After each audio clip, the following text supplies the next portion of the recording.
Welcome to episode 143 of the Left Behind Game Club. This week, we play Returnal. Let's get right into it. You're listening to the Left Behind Game Club.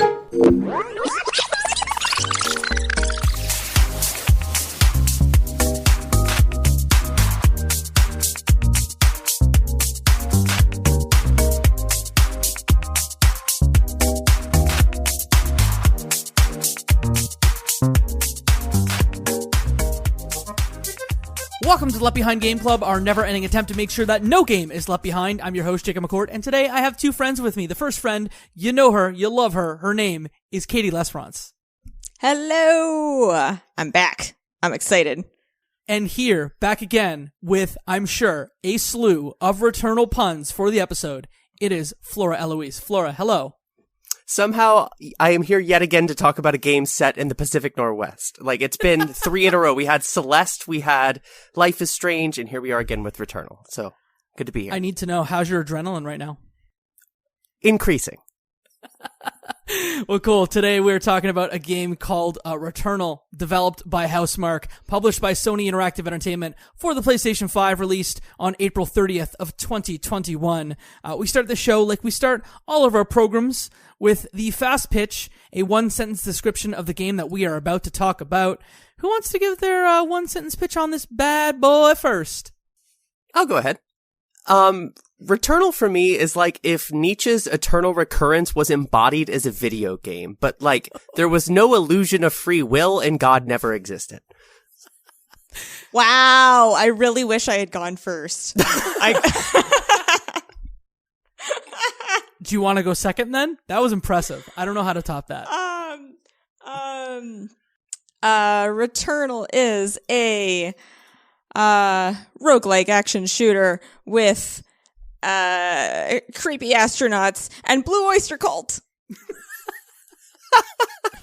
I got no niche over here, sorry. Well, you don't have a niche, but at least you're intelligent. Oh god, what am I going to say? Returnal is a time loop game. Good job. Well put. Thank you. Landed it. That's all I had. Hey, just like the spacecraft at the start of Returnal. But we're going to loop around to that in a moment after we talk about the time capsule. It's when we tell you what happened around the release of Returnal, I need to know when y'all got your PS5s. Because I think that that's a good place to start to talk about what happened when the PS5 came out. Flora, when did you get your PS5? It had to be July of 2021 for me. It took, I think it was roughly 8 months after the actual release to be able to find one at retail price. And I snagged one by being like a pro reward member at GameStop. And so I got one in a bundle with Ratchet and Clank and Spider-Man Miles Morales.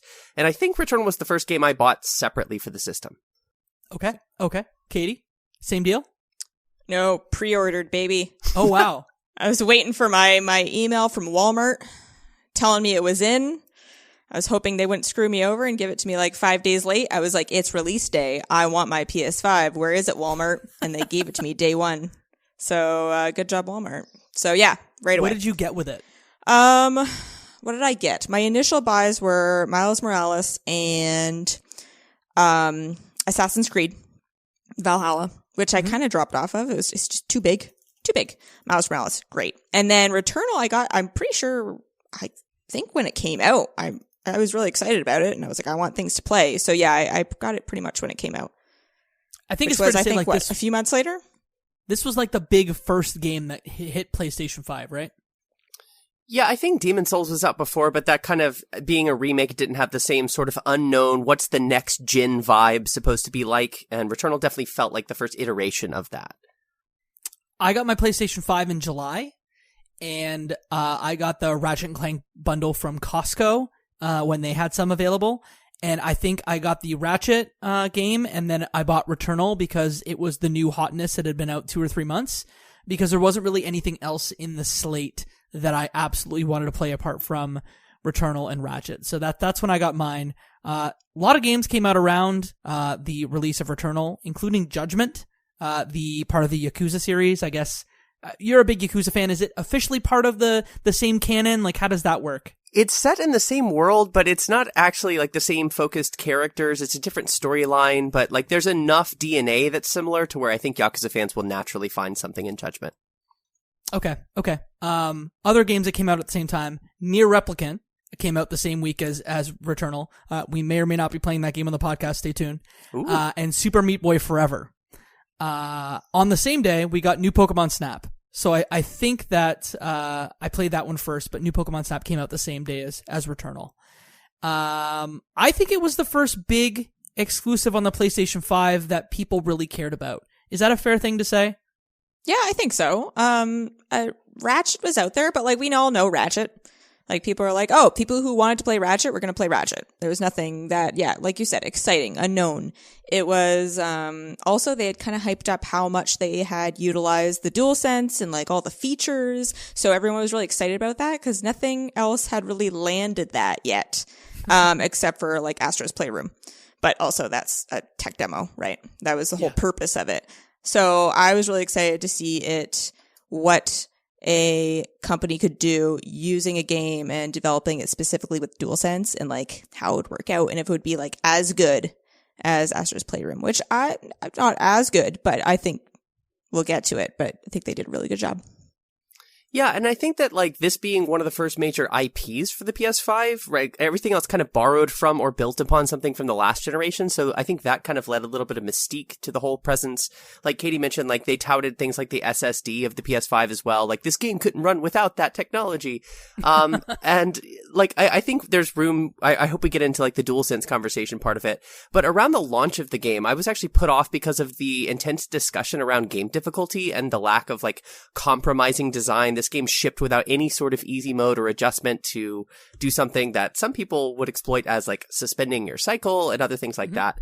And then there was also like this kind of vociferous discussion around the price point of PS5 exclusive games, which at least in US dollars is something close to 70. And so a lot of people were questioning whether something like Returnal, which some people could get through in just like a dozen tries. I don't know how, but some people claim that they've done that. Some people think, you know, is that really worth the time and the money moving up to the next gen versus these other games that take like Assassin's Creed Valhalla, you know, like 3,000 hours. I remember this discussion really vividly, and I came to it after. So like imagine that when the game comes out in April, I come 3 months later, and I think at that point the game had been patched to include a better like suspend feature, because before you had to keep the game on pause, put your PlayStation to rest if you wanted a break from the game. And like some of these runs, and I'll read a review that actually mentions how this was a detriment to the game's critical success in their mind. But having the runs be, you know, 40 minutes, an hour, hour and a half, 2 hours at some stages without having some sort of save feature was a huge minus that really hit the game, and I think held it back from a lot of the Game of the Year conversations that happened 6 to 8 months later. Yeah, I think a lot of people just weren't. It was a deterrent. It sounded like a bullet they didn't want to bite.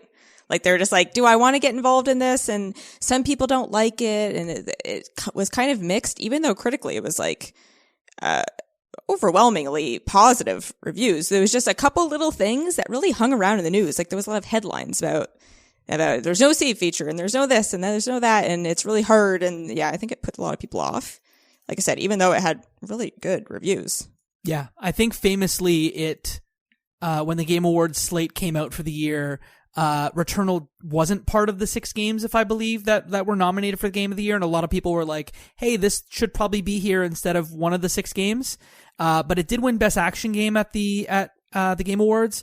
It won a BAFTA for Best Game, Audio Achievement, Best Music, and Best Performance from a Leading Role. And then there are some podcasts like Fire Escape that named it its Game of the Year. So it did get some accolades, despite reviews when it first came out being quite mixed. No, it did really well. Yeah. Like this game crushed. Yep. It just had like some little weird things when it came out where there was, like you said, a little bit of mixed stuff. But no, it's very, very successful game, which I'm thrilled about. I'm happy for Housemarque. I'm so excited to see what they do next. They just kind of keep building and building on what they're doing, and it's very exciting. I mean, especially given Housemarque's lineage of being a studio that was making like, I don't know what kind of shooters you call them, but like bullet hell shooters is I guess what I'd call them, like Super Stardust HD. they managed to take that style of game and make it into a character action roguelike that I think is pretty damn good. Yeah, this was actually my first Housemarque game, and I've heard nothing but praise for their other titles. Like, they've typically been billed to me as, like, arcade shooters, and fans of, like, at least this developer have seemed to suggest that, like, it's really refreshing that they stayed true to their formula is, like, a sentiment that I continually hear in places like Digital Foundry and otherwise. I didn't realize that either of you had played some Housemarque games before. I have touched Super Stardust HD. Here's one of them, same thing that I kind of dabbled with. I forget the name of it, but I was aware of them. I kind of touched them a little bit. They're a little bit surfacey. Like there was less meat than Returnal. Mm-hmm. This is where it really like built up into this really good story, and it just kind of like unravels itself, and there's new stuff all the time that you're experiencing and new story beats, and I just found it really exciting. Whereas opposed to the other ones are more arcadey, where it's like, no, you're playing the game and it's an action game, and most of the time at some point I'll lose interest a little bit. Mm-hmm. Like there isn't like that hook, whereas this game has hooks galore. Grapple hooks sometimes. Hey, a few more games that Housemarque made. Outland, which was an Xbox Live Arcade game from 2011, published by Ubisoft. It was one where you had like, you could switch between blue and red, like, energies and flip between different, like, it was like a puzzle game that you had to flip between dark and light. They made Super Stardust HD, and Resogun would probably be like their most, recognizable, games, but they just got purchased by PlayStation Studios after the success of this game. So I guess congratulations to the team at Housemarque in Finland, for your acquisition by Sony. Business. I'm going to read off a few reviews of this game to show how mixed they were. GameSpot gave it a 9, said Returnal blends elements of shooters, roguelikes, action games, and horror to redefine bullet hell and conjure a mysterious, moody masterpiece. IGN said 8 out of 10. Its roguelike runs are too long and it needs a way to save in the middle of them, but Returnal's third-person shooter action, clever story, and atmosphere are excellent. Destructoid said 7.5 and said Returnal is a mostly thrilling sci-fi action romp that suffers from a lack of scale at times. I don't agree with that at all, but let me finish reading. In the moment, I'm completely fixated on my run, upgrading like a fiend, and dashing around for iframes like I was playing a Capcom game, but after the run ends and I'm looking at the bigger picture, Returnal can feel a little smaller than it actually is. Keep that in mind before you take the pricey plunge. Flora, you mentioned essentially almost everything that this review said, and I typically don't like to call out specific reviews, having reviewed games in a past life. It's hard, but I don't know if I agree with most of this headline from their review. Yeah, and I know that people like Gene Park even expressed at the time of release that like he was someone who really loved playing difficult games like Dark Souls and stuff just to like unwind and relax, I believe is what he said at the review. But he was unable to finish the game because of how like difficult it was and stuff like that as well. So like across the board, even people who would otherwise be fans of this have expressed some mixed sentiments. The price point though, at least in my experience, like maybe we'll get here, but I spent about 50 hours in this game. For me, it's absolutely given its value times, 50 at this point. And at the very least, like the price of entry for just seeing next gen delivery of the DualSense controller is a marvel to behold in this game, in a number of different scenarios. But like back to the point about scale as well, like I would push back against that. I think that some of the most interesting and most memorable moments in this game happen in these larger set pieces, specifically with bosses, but also like the structure of the multiple biomes and how they kind of unfold into each other with like an ascension and descension, which I'm sure we'll get to. So, I played the game for 32 hours and I did 104 runs. I was looking it up while you were talking. So tons of value from this as well. Katie, I don't know if you have your run time or run amount. I'm pretty sure at this point I'm 50, 60 hours approaching. And also then the content that they've added since. They've added the new mode, the arcade mode, the Tower of Sisyphus. I didn't think that I would dive into that. I'm not a DLC person. I don't usually go back to a game once I'm done it. And I was like, I'll mess around with this because we're doing this pod more or less. Mm-hmm. And then I ended up like, no, I'm crushing this. I got all the story beats. I was like, I'm not finishing this until I get my DLC credits, which I did. It's a lot of fun. But yeah, highly recommend. I'm going to ask about that DLC a little bit later. We all played this on PS5. I think that's fair to say. So what I would love to do is just really set up what kind of game Returnal is by asking the question, y'all play some roguelikes? Let me know what you like in roguelikes. Oh my goodness. I like all kinds of roguelikes. I like my deck building strategy card games. I like my action, which are usually more like top down. I like Binding of Isaac, which friend of the pod, Control Alt Noob, got me into real hard. I'll just keep playing it forever. I've got a couple others. Hades is another one. Yep. I didn't love it as much as Jacob, but Top still 10 game of all big time. fan. Great game. Great game. Enter the Gungeon's great. Rogue Legacy 2 just came out and I'm already in hard. It's become I usually unwind at the end of the night with a roguelike of some sort because I just like it. I play some music and I play roguelike. I have never played one like this though, I don't think. Cause I can't think of a third person action shooter that's a roguelike that I've played. Like, maybe I have, but nothing's coming to mind. So this was kind of hit that itch that I really like, but it was different from other roguelikes that I've played. Flora. Yeah, I feel a little out of my element on this question because I really don't play a lot of roguelikes. Hades would be the closest comparison point, and you can hear my thoughts about that in the episode we recorded, but ultimately, I think Hades and Returnal are the two that I really sunk time in, and I might be forgetting one obvious choice that, I'll hit myself later for not mentioning, but those are the two that come to mind. And so, I will probably be making a number of comparisons between those games. It's hard to extract from those two examples, what design elements I really enjoy. Because those are, they already feel very fundamentally separate in terms of their genre, placement, the graphical presentation, the way the story unfolds, even just the thematic elements of the plot, all of it feels so different. It's hard to compare them other than the fact that you simply just explore a bunch of rooms that eventually become familiar, but for the first several hours feel kind of strange and alien. And the more you play, the more you can anticipate and kind of unthinkingly internalize the movement and the combat. And that's about all I could really say that they have in common. Personally, I think I have an idea of the hook, of the connector that is making you like both of these games, is that dying is not a bad thing because it progresses the story. If it's a good roguelike, you feel like you got something out of it, that you're like, oh, like Hades, every time you die, you go back to the hub and you can talk to the people and you advance your little stories. Each time you die with Celine, you might get to go into the house again and you'll get new logs, you'll get new scout logs and you'll get new weapons and the story is advancing even though you are dying repeatedly. So I think story advancement through death would be my connection there between those two games. Just very quickly, I think Hades is one of the best games ever made. We could debate that all day, but that's, I think, the roguelike I like the most. And then there are another, rung, if you will, of roguelikes, but they're typically, either card-based or similarly, dice-based that I really enjoy. So Slay the Spire I really like. Dicey Dungeon I really like. But as far as, action roguelikes, I bounced off Dead Cells, even though we did a podcast about it. I bounced off that game pretty quick.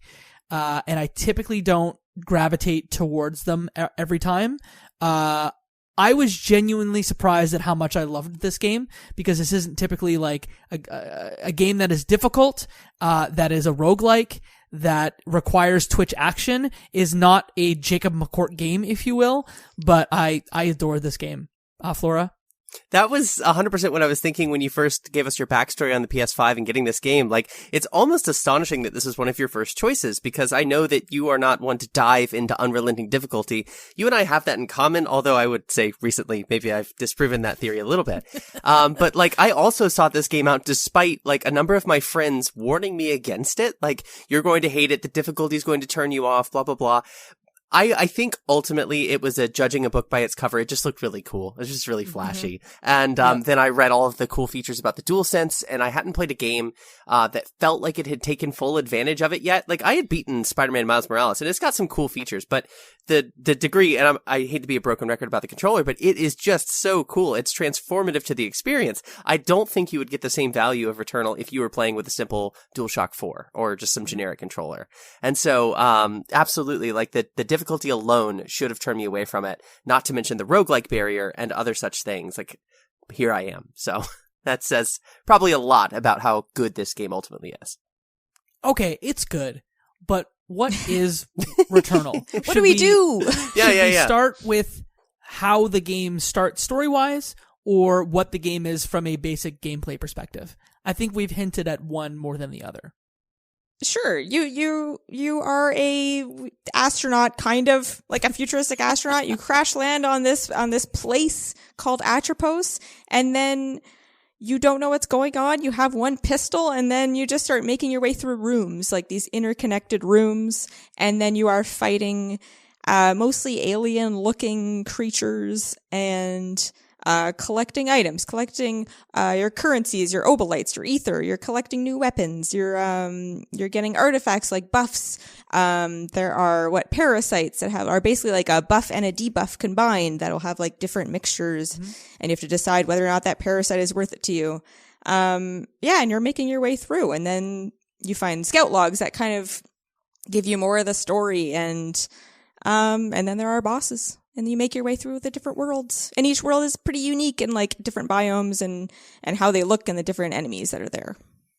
When I think of other roguelikes and how you die in them, like dying in roguelikes is a core feature of roguelikes. Mm-hmm. I really love when a game takes it and makes it part of their like core gameplay or core story. When I think of Rogue Legacy, you die and your next of kin kind of takes up your mantle and tries to conquer and do what you couldn't. In Hades, you are going back to the underworld to get stronger and carry on your relationships with other gods and demigods and whatever. With Returnal, what I distinctly remember is Celine seeing her own corpse the first time, like, through the game. And that was like, okay, this is not a regular roguelike. We're setting up a story here. Celine is very disturbed that she just saw her corpse and doesn't really realize what is about to be unraveled here. Yeah, there are so many ways that they use, like you said, the core feature of roguelikes, which is death and trying again and doing the same thing over and over again. And they use that in the story in so many ways. It just keeps going. Like, I feel like I will probably go back and replay it just from the start at some point because I really love this game. And there'll be things that I missed for sure because the attention to detail is kind of nuts. Like, because, like you said, you find previous versions of yourself. There are, it's kind of like you're reliving a trauma, which is kind of like, that's how part of how they're telling the story is that it's like this trauma that someone is reliving and they can't let it go.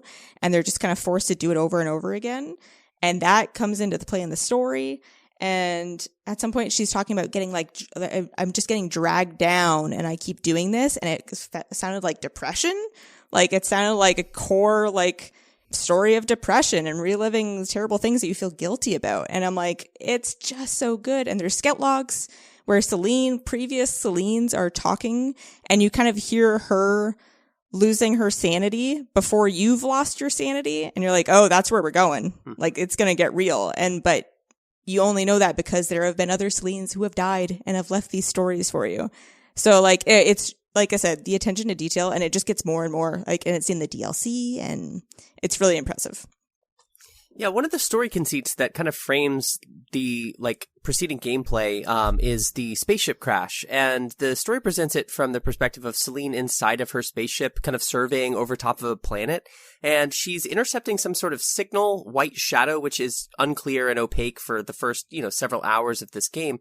And you're kind of pursuing this, it's like, I don't know how you interpreted it, but kind of like a radio signal just going throughout the first several areas. And, I don't want to jump all the way ahead because we haven't talked about like bosses and stuff, but where the first real story beat where I just kind of had my jaw drop to the floor is when you figure out like where the, white shadow signal has led you. Like you mentioned the trauma, Katie, of like being dragged back down over and over and over again. And it seems like, okay, if I just advance far enough, then I'm going to escape this loop and I'm going to have like a nice happily ever after. But the game withholds that kind of cruelly about midway through and completely took me off guard. Like it seemed like this game was going to be a lot shorter than it ended up actually being. Not only that, but, and I don't know if this is probably the best place to say, hey, we're gonna spoil Returnal, because I think there's some cool story stuff that we could get into here, beyond kind of high level what we've talked about. I want to know, did you guys, did you both finish it completely? Did you get the sun face fragments that give you additional story? Please, before I jump into the story more deeply, let me know what you've experienced. I just found out that this thing existed like 4 days ago. Because I wanted to try some co-op out, and I ended up playing with Marcin? Yeah, so I M9 ended Prime. up playing some co-op with Marcin from the Discord, from the Left Behind Discord. We hopped in together and played a little bit of co-op, and then afterwards we'd been messaging back and forth a little bit, and he's like, "Oh, did you get the second ending?" I'm like, "What do you mean? Like, what second ending?" And he's like, there's like a thing, and you replay it again, and you beat the last boss again, but you have to get like these 6 fragments, and I'm like, "What the hell? What do you mean there's another ending?" But at this point, I'm so far removed that I'm like, I can't commit the time sync because I'd have to like get in the groove again. Like you really have to be in the groove, right? And I'm like, well, I'm not going to do it now. So no. To answer your question, long story short, no, I did not get the second ending, but I've heard a little bit about it. So I looked into it a little bit, but. And just to clarify, this ending is achieved by getting those like cubes, right? Throughout the environment that you know? No. So the cubes they give you new items. If you bring the cubes to like a certain thing, like a monument thing, and you put them in, they give you more like items to collect, like just like action items. Okay, so it just broadens like the potential pool of what you'll find. Yes. Okay. Yeah, this is a whole other thing. God. Okay. There's so many systems in this game. I literally can't keep track. I've seen the final cutscene. Like, I just went ahead and sought it out just for clarity. So personally, it will not bother me if we go into all of that. But I don't actually know what the path is to like unlock the entire thing other than what it was kind of just sketched out. So I've had 1 credits roll.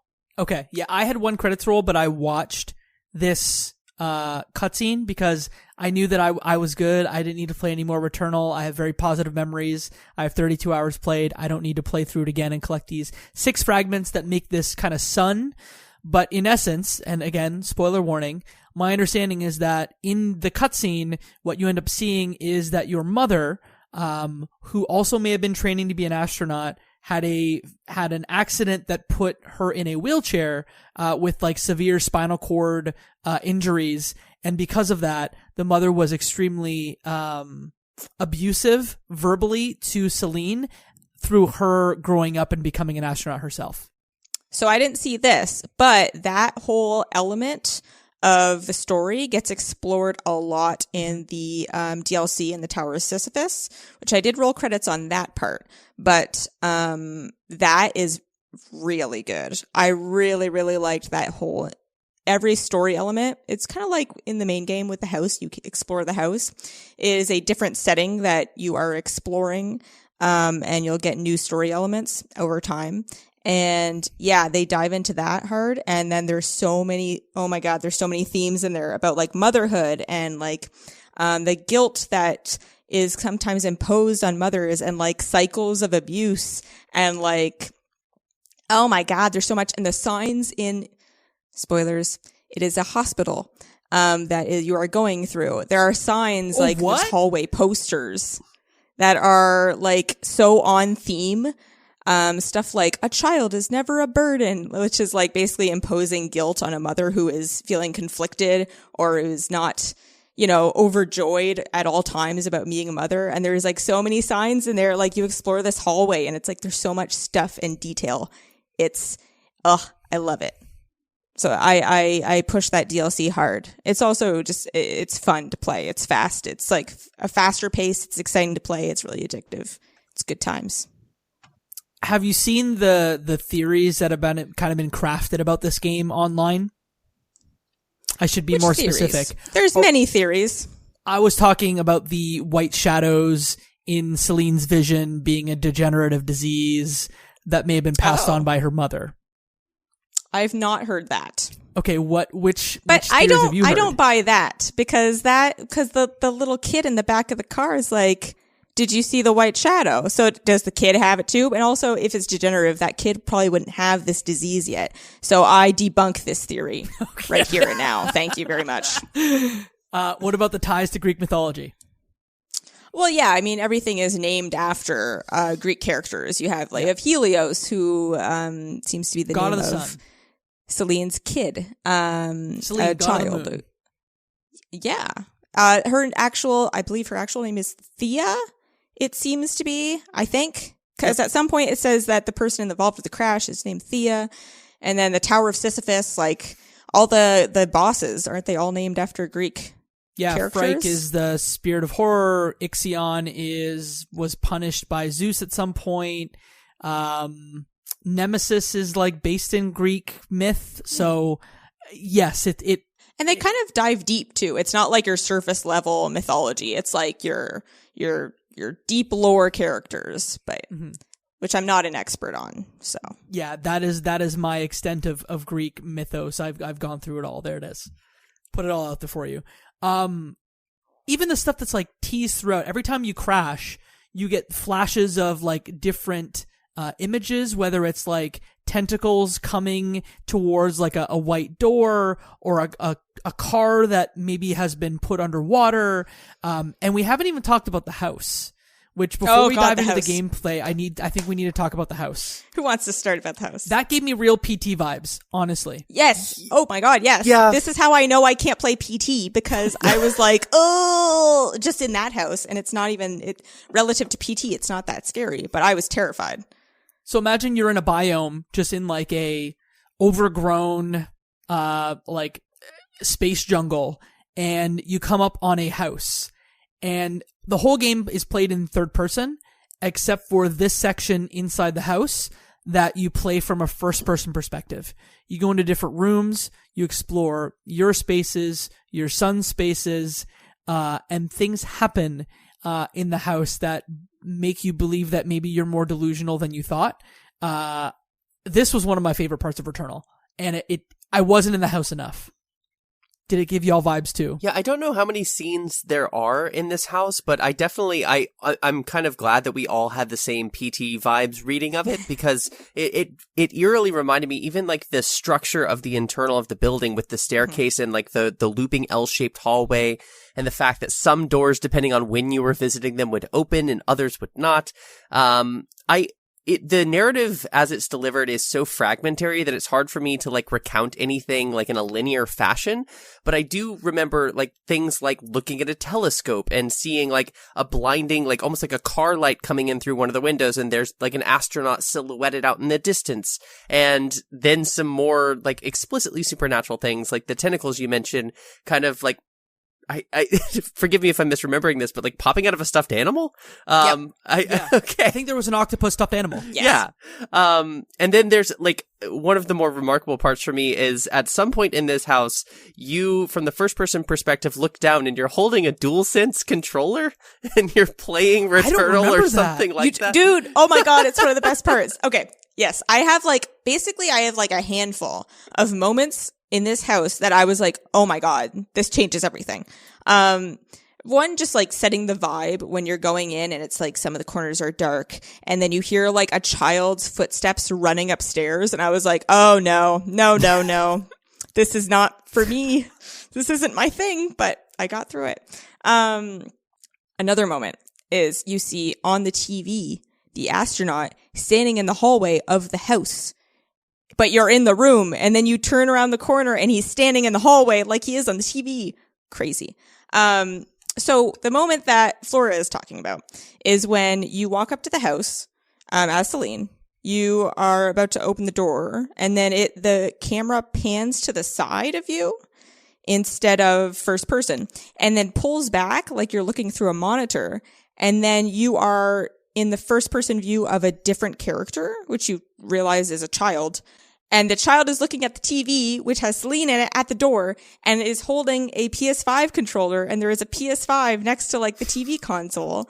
And then Celine rings the doorbell, and then the doorbell rings in the house, and was like, oh, it was so unsettling.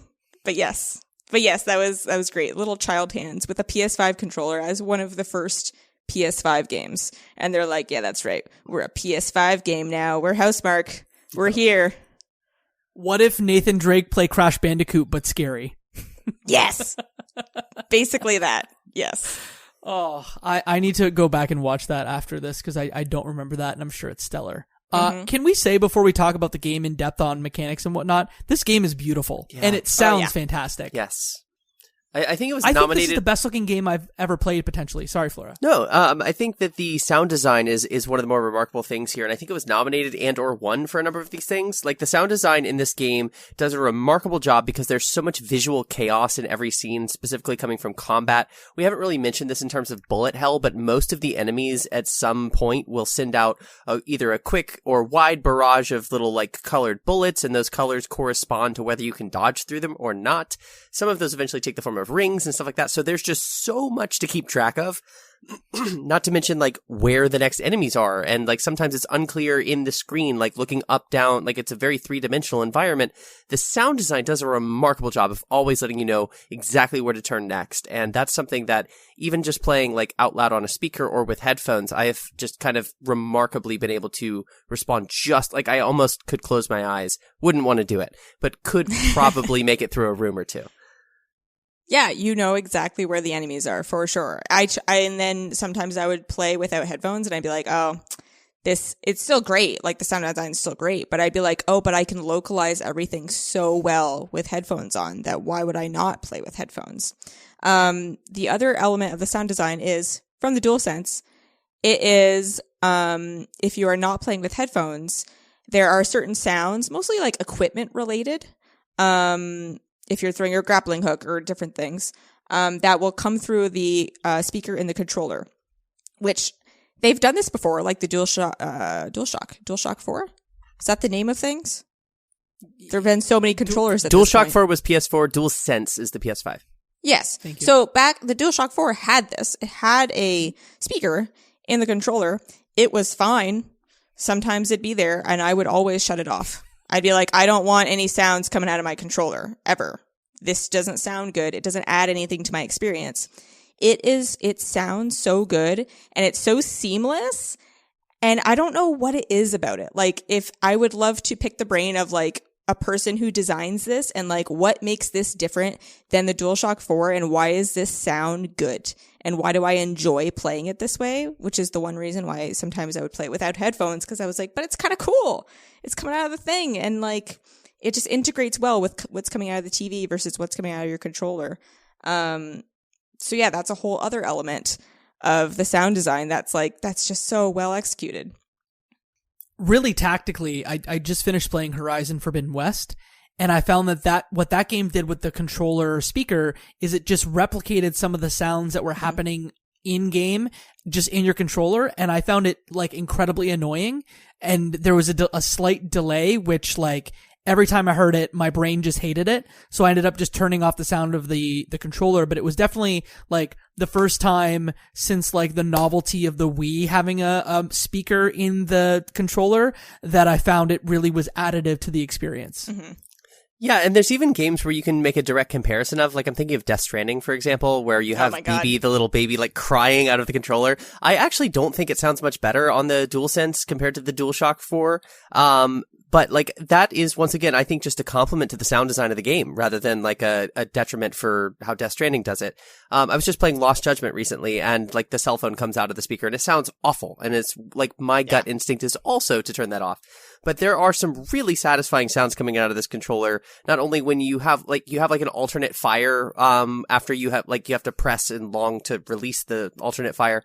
And, when it recharges, it has, like, this really satisfying crunch, and you feel it and hear it at the same time. And there's just some other more, like, enemy sounds even come out of here. Just something about it captures the very responsive, snappy nature of the gameplay. Very big fan of how they did this. Yeah, there are very few games that I can think of play the speaker as well.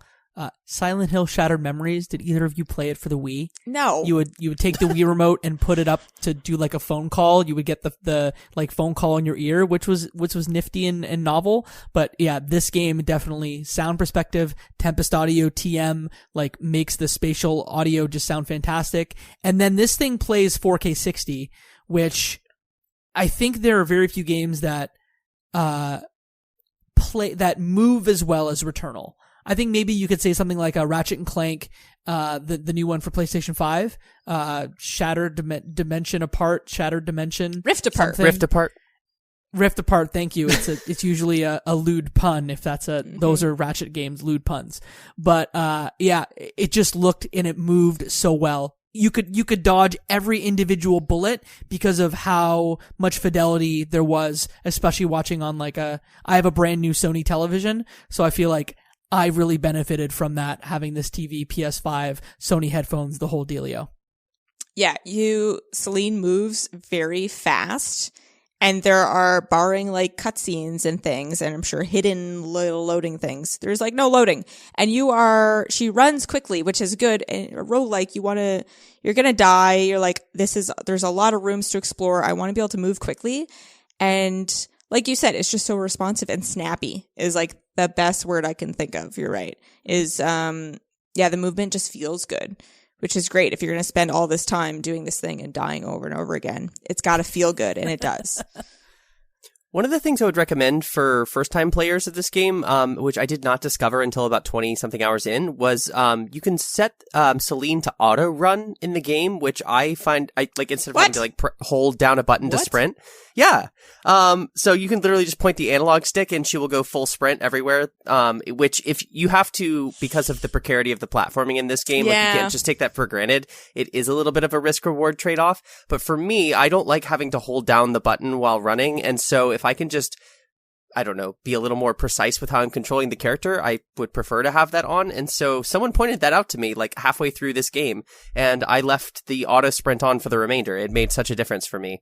There's also more, let's say, impermanent upgrades that you can do in this game where you can reduce the cooldown of Celine's dash, which is pretty good. And one of the reviews you mentioned points out the forgivingness of the iframes and stuff as well. So you can really set a build up quickly where if you take damage, you suddenly are sprinting even faster and you can dash more rapidly, and just, you can really, if you want to prioritize movement, you kind of can in an already fast paced game, which I enjoyed. Next follow-up question then, if we're starting to talk about builds and how you prefer to play it. Mm-hmm. We all beat this game at least once through. I would love to know weapons, items, parasites, parasites. What did you typically play with? And maybe as we talk about that, maybe we should just talk about the different mechanics in the game. Sure. I can go first and talk about weapons if that's helpful. So there are a choice of about 10 different weapons in the game. Some of them are fairly basic. You start with a pistol. You can go to something more complicated. You can get assault weapons like the Hollow Seeker or the Tachyomatic Carbine. You can get shotguns. You can get essentially a rocket launcher. And then there are things that are a little bit strange and unique for this game. Stuff like, I'm just gonna call it the goo gun, even though it's the rot gland lobber. It's the goo gun. And then stuff that fires pins, that's called the Dreadbound. 10 weapons, a bunch of alt fires that you can add on. What were your favorite weapons? I would call it more of a grenade launcher than a goo gun, personally, but that's just me. I would tell you which guns I don't use, because almost all the weapons I really liked. There are a couple that I find them almost unusable. A middling one is the Dreadbound? Yeah, where it's if you are hitting the enemy, you get that ammo back immediately, and if you are hitting them, it's perfect. You just rip through people, but if you miss them, you have to wait for them to return to you, and if they're waiting for them to get to the end of the room and back, it takes a long time. So that what depends if your gun on, was a boomerang, right? Yeah. So if you have the right bonuses on that gun, it's great, but if you don't, it's the shotgun. No, thank you. Terrible shotgun. That's the worst. I can't use it. And then the coil spine shredder, it's almost like a rail gun. It's a big blast, but it takes one shot and then you have to reload.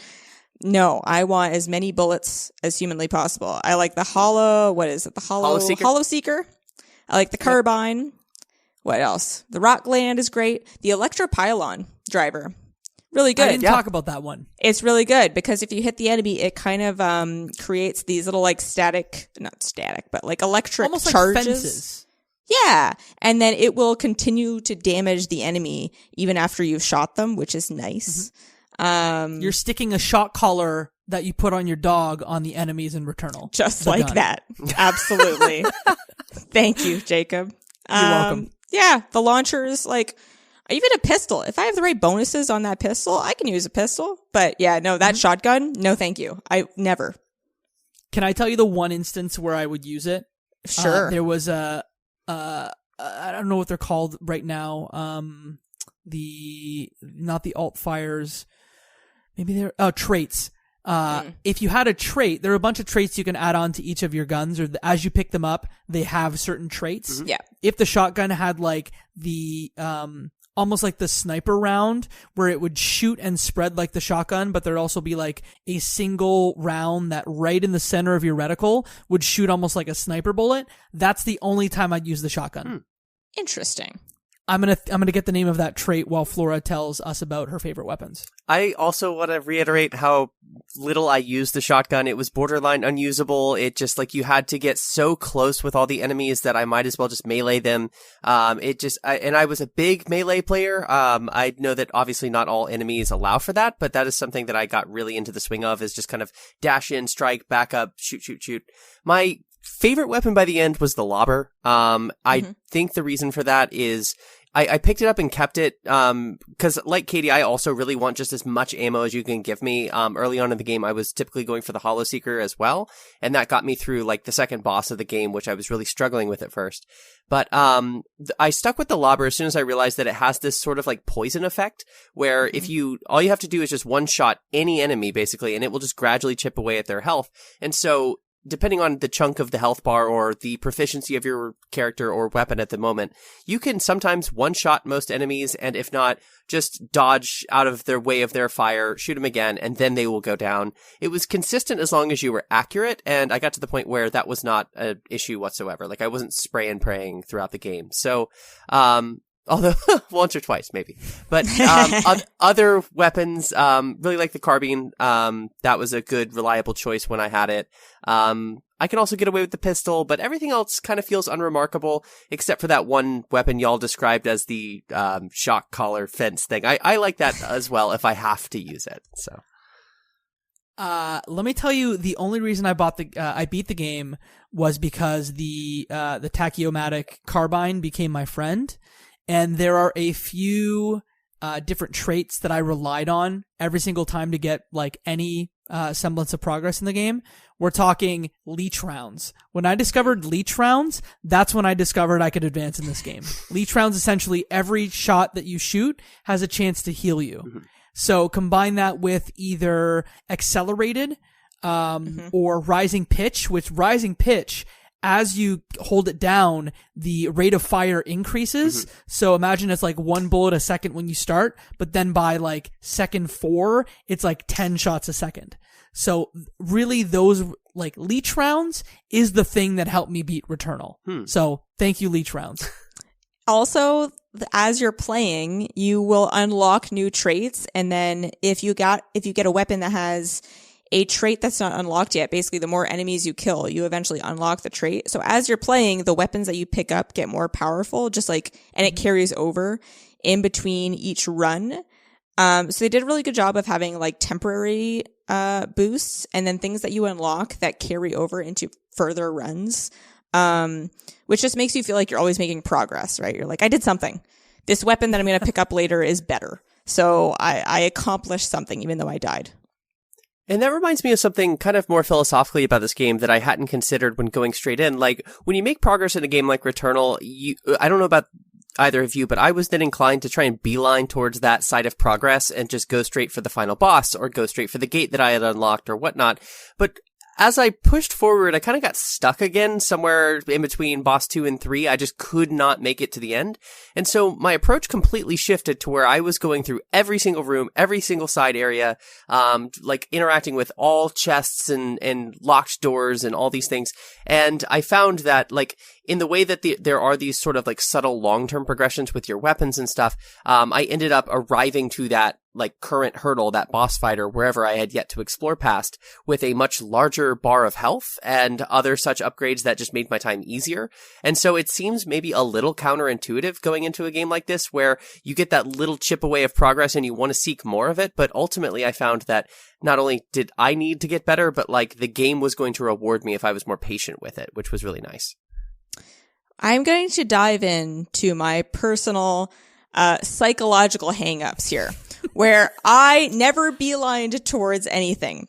I have to, in these games, I have to clear every room and I have to get every single thing I can, because what I think is that if I get to this boss and I skipped a couple rooms and then I bring him down to like 5% health and then I die, I'm going to think it's your fault. You would have beaten him. This was the time that you were going to accomplish this thing, but it's your fault. You weren't patient enough. So I have to clear every room like a crazy person. Like I'm compelled. And that room will be looking at me and it's like, oh, you could fight the boss now. I'm like, no, it will be my fault if I lose. Whereas I won't be as prepared as I could be. So I know I never beelined ever. I never skipped anything, which is probably why I spent so much time with this game, but I liked it. So I'm not complaining. I think that there was maybe a cycle for me where I thought I didn't, once I understood the game's basic premise after like 3 to 5 hours of playing, I'm like, oh, and I beat Frike pretty easily. We're going to talk about the bosses in a moment. But once I got to the second biome, I realized very quickly that, I at least every time need to go through that first biome, the Overgrown Ruins, as a bad video game player, to have the amount of health and have the amount of, different be able to buy all the boosts you can get, all the different there's a lot of different boosts you can get different all things the to up your parasites health. you can pick up, yeah, etc., etc. You can collect Sylphium to, like, some of them will either heal you, or some of them, if you collect 3 of them, will boost your health bar will be bigger. Like, there's a lot of different things that you can pick up that will help, and more things to up your proficiency, so you get better weapons, different artifacts that provide you with all sorts of different abilities, or things that will make you even extra lives respawn. Yes, like there's the astronaut, and there is another artifact that will literally just, like, you'll bring you back to life, which I think got me through a couple bosses. Mm-hmm. So yeah, there's a lot there to pick up, and I had to pick up all of it every time. I have a question here from M9 Prime. We mentioned them earlier in the show. Thank you for the questions. Their question was, which boss fight was your favorite, and which boss fight did you absolutely hate? Structurally, before we jump into that, there are essentially 6 worlds and 5 bosses in this game. So maybe I'll start with Flora and ask, what was your favorite boss? Give me both. Favorite and least favorite. Yeah, my answer kind of has to be messy and all over the place, because that was my experience playing it. Like, I think Ixion, the second boss, was the one that gave me the most trouble throughout my playthrough. Just learning the patterns, avoiding damage, like truly internalizing what colors meant and how they were coming at you in a way that I could sort of get away with, up until that point. That was the real, true, like, dare I say it, Dark Souls-ish moment where I just had to, get good. And, but then, like, once I got through that fight, I was stuck at the next, like, environmental biome. And so that became a sort of boss in my head. I got to Nemesis, which is often cited as the most difficult boss. First tried it. Like, it was just I don't know how I intuitively worked through it. It was visually stunning. Like, you're grappling between these falling platforms and shooting vaguely at this enemy in the distance. And, I had a lot of fun, just the set pieces of that, but I beat it in one try. So it's hard to call that my favorite in any meaningful way. And then I think just atmospherically, Hyperion, the organ playing one, really, that one just captured the spirit of this game to me in a way that really, really worked. Not so much a fan of the first and last boss, but not negative impressions either. I think you put in the Discord, I beat Nemesis on my first try, and I think I just about tossed my phone in the trash. I was going to say, did you throw something? What did you throw? Yes. Yeah, I threw my phone because Nemesis was easily the boss that I probably took on Nemesis, no joke, 15 times. And that was the only real boss that I struggled with. Jacob texted me and multiple times and was like, I can't beat Nemesis. How am I going to beat this game? He's like, I'm keep trying to beat him. And also, he seemed to think at the time that that was the last boss. Oh! And I have it on the internal. I'm like, oh, he doesn't know that that's halfway through the game. I'm like, You didn't tell me. No, either. I didn't. I did not tell you. And I'm like, oh, this is going to be fun. He's going to have like this moment of triumphant victory. And then after, he's going to be like, what? What do you mean? So I was just waiting for it. Like days have passed. And he keeps saying like, I keep dying. And then like all caps, I beat Nemesis. And he's so happy. And then like, I'm like, that's great. Congratulations. I knew you could do it. And then a couple of minutes later, he's like, wait, what? And he's like, you've got to be joking. I'm like, yeah, you're halfway done, buddy. Guess what? You're going to have to get good. It was very enjoyable to me. I'm sorry. No, it's fine. I didn't like any of the bosses in this game because they were constantly oppressive to me. But I felt like Nemesis and in the Snow World, which that is the Fractured Wastes, there's actually not a boss in that world. There is a series of, I think it's 4 rooms that you have to go in and get a key that helps you get to the final biome. That was my second least favorite boss, was just those rooms. Cause those are the 2 places I got stuck. I beat, the final boss, name is Ophion. Ophion? Yeah. I think I beat Ophion on my first try. Ooh, look at you. So, yeah, I guess I hated them all. Nemesis was my nemesis. Katie? I probably, I think I probably disliked that same Frozen section with the 4 keys the same. It just felt like it was slower a little bit somehow than the rest of the game. And then I didn't dislike the last boss. It just felt a little bit more static. Like it was just kind of like this thing that's away from me and I'm shooting at the same thing the whole time. And it's just like a bullet hell thing. And it wasn't as dynamic as some of them. As opposed to, I think my favorite one is Nemesis, actually, because literally it was more chaotic than a lot of them. that boss battle? Because I think all of us felt like things about Nemesis. Yeah. So the start, it kind of starts like multiple of them where it's this enemy off in the distance and you're shooting at it and he's just throwing different types of bullets, different sprays of bullets at you. And then at some point, either in the second or the third phase of it, the ground, the thing that you're on, the platform starts just like gets destroyed and you're just falling. And then you're looking around because you're like, oh, where am I going to go? And you see these different platforms kind of below you, and they have little grapple points on them. So you kind of have to pick one, grapple onto that platform, but that platform is going to also get destroyed. So you kind of have to hop from platform to platform while dodging bullets, while shooting at the boss. And it was just a lot of fun because you felt like you were just like on this tightrope, like you were just like barely hanging on and you're going, oh my God, and you're jumping and you're like just getting that grapple point. And then you're getting onto that platform and then you're dodging a bullet right away because he's already launched something at you. And it was just like, it was the most dynamic of all of them. And it was the most exciting. And I was like, by the end of it, I was like, oh, I just barely held on and I got it. And yeah, it was exciting as opposed to like a couple of them were more, like I said, a little bit more basic. Like it's just a guy in the distance shooting at you and I'm dodging the bullets and shooting at him and nobody's really moving around. Close up.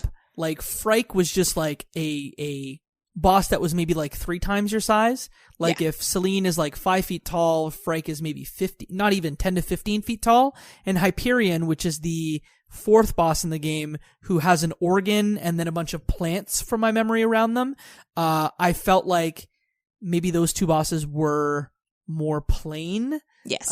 And didn't maybe have the scale that Nemesis and Ophion had. Yeah. But even the second boss, Ixiom, was I flying. liked Ixiom a lot too. Yeah. That you're right, Flora. That did feel the most kind of Dark Soulsy, where you're like, oh, where he is like shooting at you and you had to have really quick reactions. You had to know exactly where he was at all times because it would just come at you very quickly. So those ones were the ones that I felt I enjoyed the most because I was like on the edge of my seat and like barely making it throughout. And Hyperion was fine, but I did like the ambiance around Hyperion. With the organ playing and the music and just like the feeling of it, even though it wasn't like the most exciting fight ever. Yeah, and just to speak to the final boss, I even enjoyed that, even if it's not really going to be a remarkable thing that I look back upon. Like, it's kind of a puzzly boss in a way that, to me, felt like a gimmick. Like, okay, at the very end, I'm not having to actually, like, practice the skills that this game has, you know, taught me throughout the last 40 hours, whatever. But instead, it's just like, you have been learning how to shoot these, like, invisible platforms into existence, and all of a sudden doing so now in this fight will make these little, like, vulnerable eyes appear, and then you just have to focus on dodging from, like, waves of bullet hell. It was fun. I enjoyed it, but, like, the boss was entirely stationary, and so I think that's what took away from something in comparison to, like, an Ixion or a Nemesis. Yeah, I didn't dislike any of them, but I definitely had some favorites for sure. Yeah. I think final bosses are incredibly difficult. I feel like this is the Jacob TM saying of like, final bosses are usually garbage. I think Nemesis could have been the final boss. Yeah. I agree with you. And that would have been the most exciting end. And you've been like, oh my God, I did it. Like at the very end, as opposed to the one that they chose. So we should talk about that story beat, right? Because we've now alluded to it, and I think that, like, if you've made it this far, spoilers have been tossed out the window. Like, I think that is a brilliant device, narratively speaking. It might have been the wrong decision in terms of gameplay design, like structuring the bosses in a sequence. The reason that it felt so impactful is because, like, the environment is literally shattering. It feels like you've gotten all the abilities that the game is going to give you, and then the narrative, like, the cutscene that happens after that boss is finished is like, Celine has escaped the cycle, she makes it back into her spaceship, everything is patched up, and she lives her life out on this, oh, you finally see the house, like on this farm, this mysterious house that's been all creepy PT the whole time. It's now this happily ever after, and then you even see from like a sort of pseudo first person perspective her lowered into her grave. Okay, and the cycle has been broken, peace has been restored, and then gasp, back on the planet. And that is such a brilliant conceit, or at least I personally, it really worked for me. I don't know that the game's narrative really delivered again, or at least with that much force, until the actual like credits sparking sequence at the very end. Unless either of you had something that popped up as incredibly remarkable. It was mostly then relegated story-wise into those sort of like logs that you pick up and just listen to. Couple, you know, small counterexamples throughout, but largely unremarkable for me after that point. I think to me the remarkable part of the game's narrative is actually not where it finishes and or starts and finishes, but like the journey that it takes you on, and some of the moments inside the game, whether it's in the house, that moment that you just mentioned, some of the flashes that happen that, you know, share what your life on Earth was like. That to me is the brilliance of Returnal, not the, you know, plot summary on Wikipedia that you could summarize in 60 seconds. Mm-hmm. Yeah, it's not like what's going to happen next. It's more just like little reveals and little character things and the logs of just the way that Celine is talking, and the next one you pick up and you're like, what's this one going to be like? Like, what's she going to sound like? What things is she going to be talking about? Like what aspects are we going to be exploring? It's not like you're watching The OC. Shout out to Jacob. And you're like, oh my God, what trouble are there Marissa and Ryan gonna get into this week? Like, no, it's just like, it's more just like little tidbits that are sprinkled throughout that are a lot of fun. One thing that I think happens after that, a thing in the house, when you walk over to a record player and you drop the needle on the record player and it plays Don't Fear the Reaper. And I was like, oh, and it took me so by surprise because nothing has really been based in real life. Like nothing has been like identifiably like, you know, a part of pop culture up till now into this game. And I'm like, whoa, Don't Fear the Reaper is playing? What is happening? And then I just found this out today, which I think you would notice probably on a replay. But that organ playing boss, the song is Don't Fear the Reaper. Oh, it's I didn't a mix. That. Yes. So he's playing, it's like a remix, but like it's clearly the notes. If you listen, you're like, oh my God, it's Don't Fear the Reaper. And that's why she says that song keeps playing. That song has to stop. And it drives her crazy because when she's driving the car, Don't Fear the Reaper is playing when they crash. What? That's the thing. There are so many details to this game that you don't even realize until you replay them. But yes, if you go back and you find something, you can watch like cutscenes of when you approach the organ playing boss, and it's there, and it's not obvious at all. But you're like, oh no, it is. You like slipped it in there. We haven't talked about this, but I really adored like Jane Perry as Celine in the game. Yes. I think from a voice acting perspective, the performance reminded me a lot of Hellblade. Melissa Hurgans, I think, was the voice actress for that one. And for those of you following along at home, Jane Perry plays Diana Burnwood in the new Hitman trilogy. So shout out to some of the other, Kobe, to some of the other podcasts that we've done. But her performance was like, so that's a throwback. If you've listened to our Hitman episodes, there's going to be a few of they're going to be like, why is he talking about Kobe Bryant? But just listen to those episodes. They're good. You'll understand. Jane Perry played like a bunch of different characters. I'm sure she acted a lot of it by herself in the studio, and it was a really psychological, psychologically moving performance, I guess, and it reminded me of a lot of that game and how the voice actors delivered there. Yeah, they both explore slightly similar themes with like delusions and like not that Selena deals with psychosis, but like questioning reality and what's real and what's not, and mental health issues. And yeah, I can see that link, and they have to play varying points in time of kind of like the spectrum of sanity, really. So yeah, I could see that link. And you're right, she does a fantastic job at every aspect along that spectrum. Mm-hmm. BAFTA winner, Jane Perry. Canadian, if you will. Ooh. Yeah. Bringing it back. I'm going to bring in another question here from M9 Prime. Again, thank you for sending all these questions. You can send them in our Discord, leftbehindgame.club/Discord. The question is, while playing, what did you think was going on? The game gives hints about what could have possibly happened. Were you able to guess what the story was about?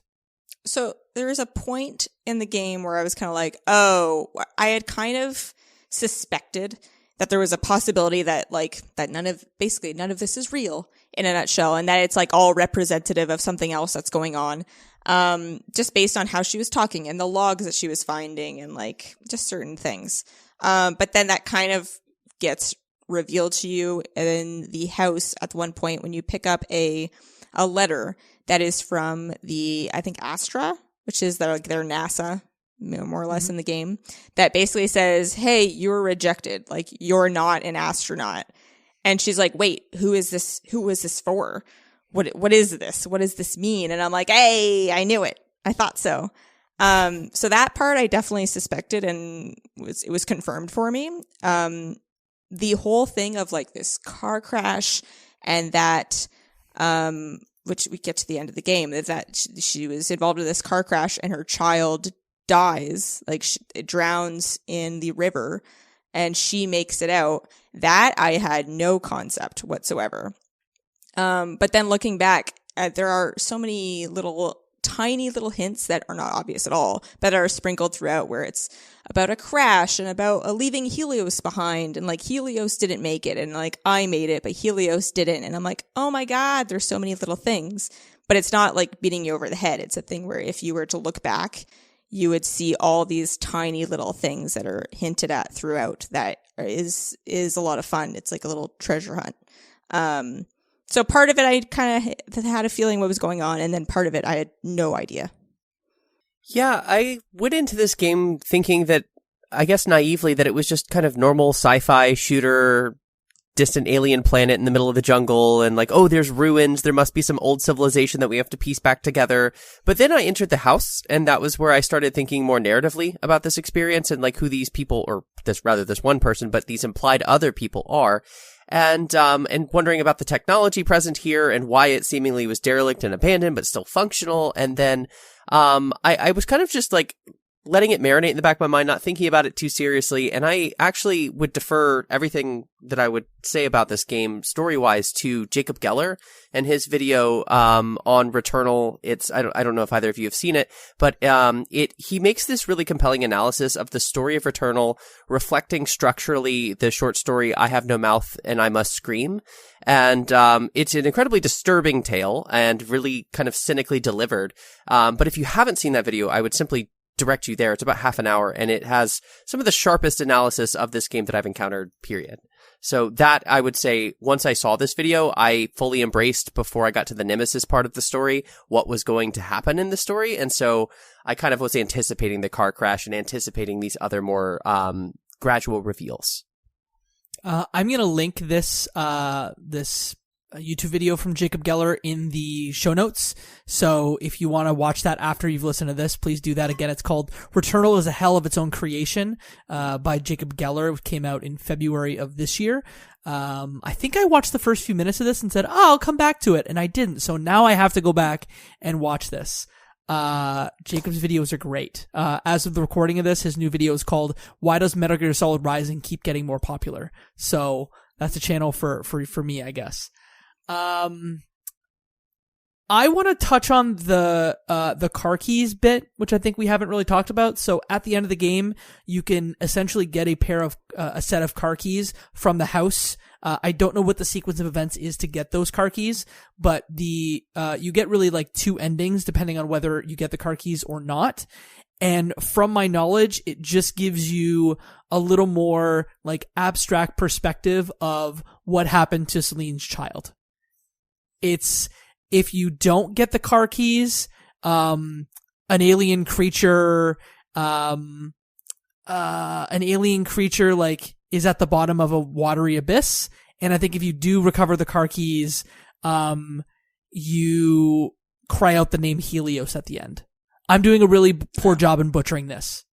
Is this where the car literally drives off into the water, and then in that cutscene we see this kind of red-eyed monster underwater, like that moment? So that will change. Interesting. Okay, so I must not have gotten the keys. Yeah. So again, I think it's like we're talking like a twist of lime, like a difference, slight variation. But you end up getting like Celine crying out the name Helios if you do recover the car keys, which gives you more that you can like pull at and read in the wiki pages and find out more about. I will also say, again, in the DLC, signs in this hallway, these posters in this hospital, one of them is a sign that says, "Do not leave children unattended." What? So good. And then there's another one that says, "Why keep returning to something that is hurting you?" It's just well done. Yeah, so I was like, oh, I should explore this hallway, apparently, because every sign is like well thought out and wonderful, just like a lot of this game. So as of the recording of this, a few weeks ago, there was some DLC that was put out that added the Tower of Sisyphus, which is like essentially like tower, what do you call those? Like an endless run. Like an endless run where you are trying to get a high score. And also there is, co-op. Like I said, story elements that you can, no, co-op is actually in the regular game. It is not in the tower. But that was also added at the same time. Yes. The Tower of Sisyphus, yes, was added at the same time as the co-op. Same time. What is co-op like? Katie, you played some co-op. Does it work? Is it good? Okay, so it works. Okay. We had a way harder time. Like, I was like, this isn't going. Also, I hadn't played in a while. I was pretty rusty. M9 Prime, you carried the show a little bit, but it wasn't good. But it was more difficult, I found, because I don't know. We're like, do you want this item or do I want this item? And they're like, well, you should take it. You should take it. And then it kind of like interrupted the flow a little bit, or like, who should take that health? You could take it. Or like, oh, do you like a pistol or do you like a carbine? No, I like a carbine better. It was just like, I don't know. It wasn't quite the same. Whereas I think maybe co-op in the arcade in the Tower of Sisyphus would be better because it's faster paced already and there's less items to pick up. I don't know. But I found it harder, oddly enough. Like, we didn't get very far. So, yeah, I don't know how I felt about it. I'm also just naturally a single-player person.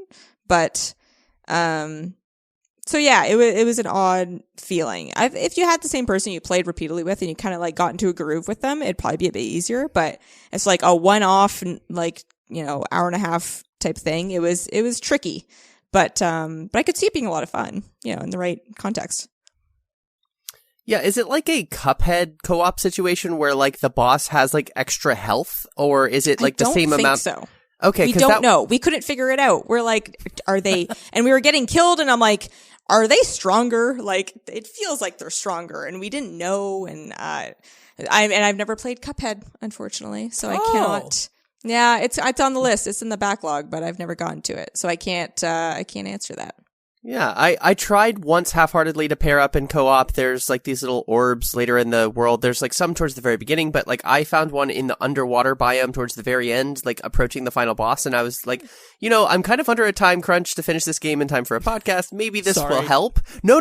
It was not like, it literally took me 9 months to beat this game. I was gradually going through this. And, I got to the end and, I considered doing co-op, and I sat there for like 4 or 5 minutes just waiting to have someone pop in my world or vice versa. I got nothing, so I just went ahead and continued on, and that was that for my co-op. Did not work, but I'm sure that maybe I was playing at an early time or something. Yeah, it'd probably be easier to get a co-op partner at the beginning rather than before the final boss. There's probably less people who are looking for other games to hop into at that point. That's a wonderful point. Yeah, I don't know. I did dabble with the Tower of Sisyphus, though, a little bit today, and I really enjoyed it. I got, like, about 2 million on the score, which I'm sure is nothing in the grand scheme of things, but, like, I made it through 2 bosses, and the 2 bosses I encountered were virtually identical, so it just had a second phase, so I'm not sure how far that goes, but it's something that I could see myself pursuing, especially if there's more story to be found there. Yeah, there are story beats and even a credits roll when it's like, oh, you've seen all the story beats, you did the thing, and then you can still keep playing the tower. So I cracked, I think, over 5 mil, and I felt really, really proud of myself. And I was like, that was good. I did good. We were rolling really good. And because you get a multiplier, if you are clearing these rooms quickly and moving to the next room very quickly, basically you keep a multiplier and it will build on itself. So you can get that points multiplier up to like, infinite number, really. So you'd get up to like 30 some, and then you're making a lot of points. So yeah, I felt really good about myself. And then I was like, let's check those standings. And I was like, like 8,000th, 700th in ranking. And I was like, I mean, I feel like that's not too bad. The highest is insane. It's like 20 billion. Like, it's crazy. I'm like, how did you clear that many rooms? But anyway, that person is well above the second ranked player. I suspect some, cheatery afoot, but if not, well done, sir. I thought you were just going to say Mans is good at Returnal, but no, you're accusing them of cheating. Cool. Great. Yes. I mean, that's the only conclusion I can come to. Just saying. Can I close the show with another question from M9 Prime for y'all? Mm-hmm. And let's just also use this as a way to wrap up our thoughts about Returnal. There's the challenge for you. Would you ever sign up to explore distant worlds all alone? Tell me about that, and tell me about your thoughts of Returnal. Go ahead, Flora. How's that for a curveball? Short answer, no. No, absolutely not. I would not want to be like Andy Weir's The Martian or anything like that, much less something further alienated. I guess I'm just like, I know I got homesick living in China for like just under a year. So like that was here where I could still call home and all these things. So I would not make it very far at all. The sense of adventure is lacking. But, how was I supposed to segue into my thoughts about the So game? you wouldn't explore space, but would you explore Returnal or encourage others to explore Returnal? Well done. Very nice. Perfect. I'm not a good talker except with segues. That's it. That's my only talent. There you go. Would I someone's gotta encourage do it. people to play and explore Returnal? Absolutely. It's a game that even if you don't like difficult games, I think has the potential to kind of crack your egg and get you in. If nothing else, big shiny PS5 game. There's not a ton of those that are super compelling right now, or at least ones you can't find on other platforms as well. So if you're looking for something that really flexes your DualSense controller, like other than the Astro Boy game, which I've yet to play, but I keep hearing it's a really, really great case study for the controller. I think Returnal, it overcomes my sort of distaste of shooters. It overcomes my distaste of difficulty. And I would largely say that's the snappiness of the mechanics, the brilliance of the art direction, and then the drip-fed story, which every time it delivered had me just suddenly hooked in, motivated to play more. Having hit at least one roll of credits, I think there's more for me to explore, and I think I'm not done yet. So, Katie, would you explore Distant Worlds, and would you encourage others to play Returnal? So, in an imaginary life where I have no ties and things aren't going great and I'm like, sure, why not? What else am I going to do? I am a fairly adventurous person and also can be fairly like self-sufficient in a loner kind of way where I'm like, I don't really need to talk to people for extended periods of time. In that aspect, I could. In the way of I'd find some terrifying monster that might kill me in a horrifying way. No. So I guess no, I would not. But I don't know. If I was like an ultra competent astronaut, maybe. Myself, no. I like to imagine a me that could do that, but you know. A different timeline, a different loop of you. Yeah. That would enjoy I'll settle space. for like, I'd like to explore random places on the planet by myself. That'd be cool. that. But Distant Worlds, no. Obviously, if it's not apparent by now, I love this game. It's really good. It has that addictive quality where, like you said, with the drip feed story and also like drip feed mechanics, it will slowly add mechanics in where it'll be like, oh, now you have your grapple hook, and now you can go explore that other room that you couldn't explore earlier, or new weapons all the time that you can test out and play with, and every time you get to explore that house and see what crazy things it's got for you, that was always exciting. So I love this game. The gameplay is so much fun.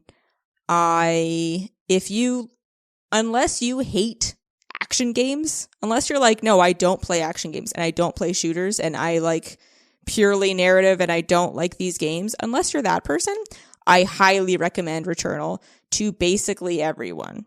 Like you said, Flora, you're like, oh, I don't like, and Jacob, you're like, I don't like hard games. I don't like these fast twitch, bullet helly type games. And you got suckered in, it just like puts its hooks in and then you're in. So you just want to continue on with Celine. So yes, I recommend Returnal highly to everyone. All the people. Space scares me. I think often of The Martian. It's a scary place. I think of The Martian, Matt Damon's The Martian. Yeah. I where think of he has Alien. to poop on Martian space potatoes. I don't want to do that. That's the scariest part of that? Pooping Really? on space potatoes? No, Fecal it's potatoes. Not like that an air leak will suck the air out of your lungs and then you'll suffocate to death in a horrifying manner. That doesn't bother you? I was Pooping trying on to be potatoes? All of The Martian scare. All Even of like, space. hey, we're going to, as a crew, spend 9 months of our life or whatever going back for our compadre who may or may not be alive.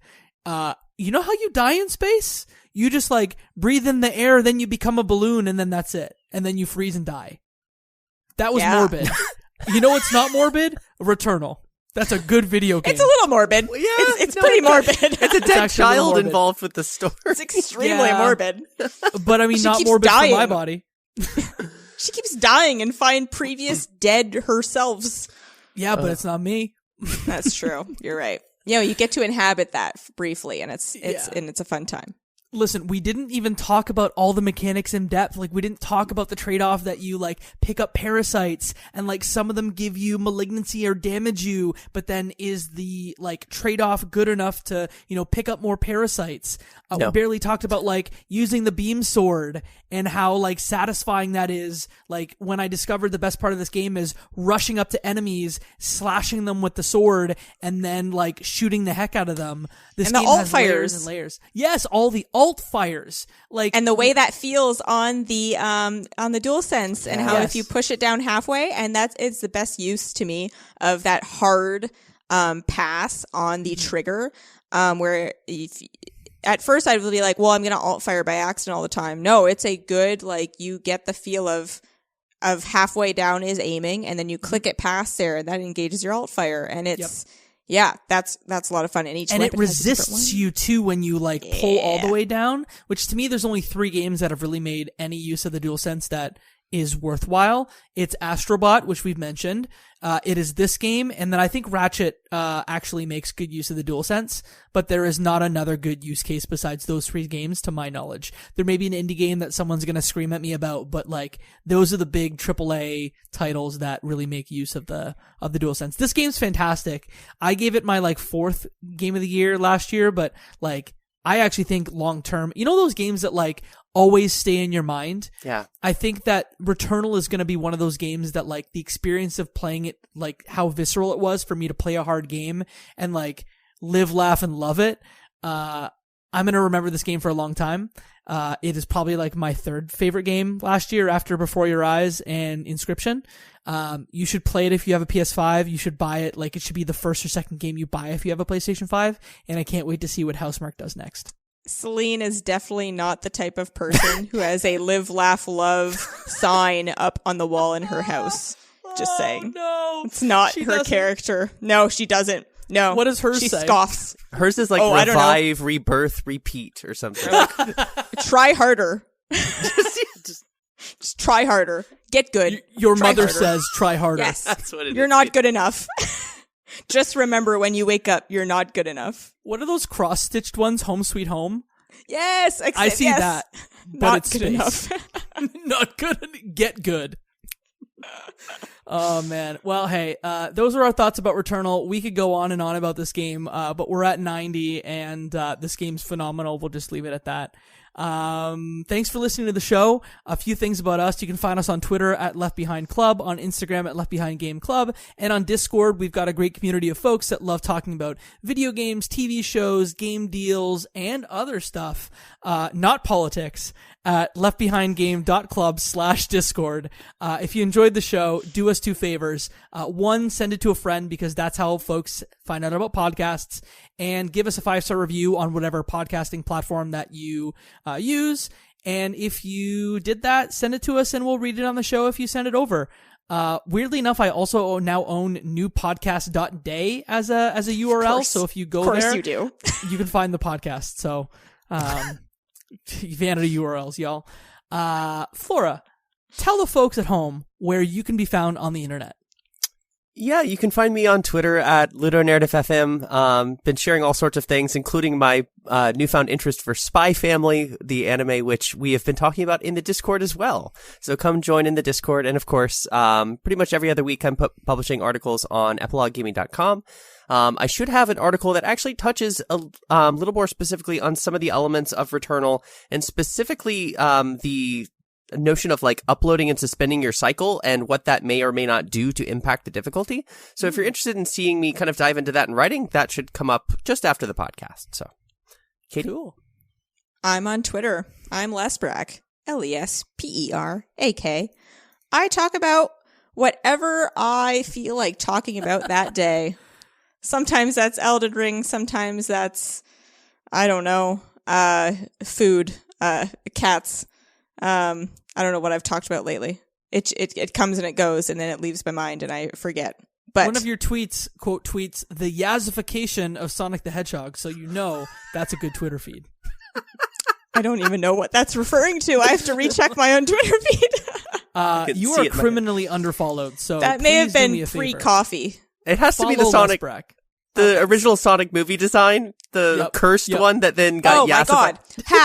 How did that happen? That passed through so many rooms of what the old Sonic for that movie looked like, and so many people looked at that and said, yep, that's the one we're going to do.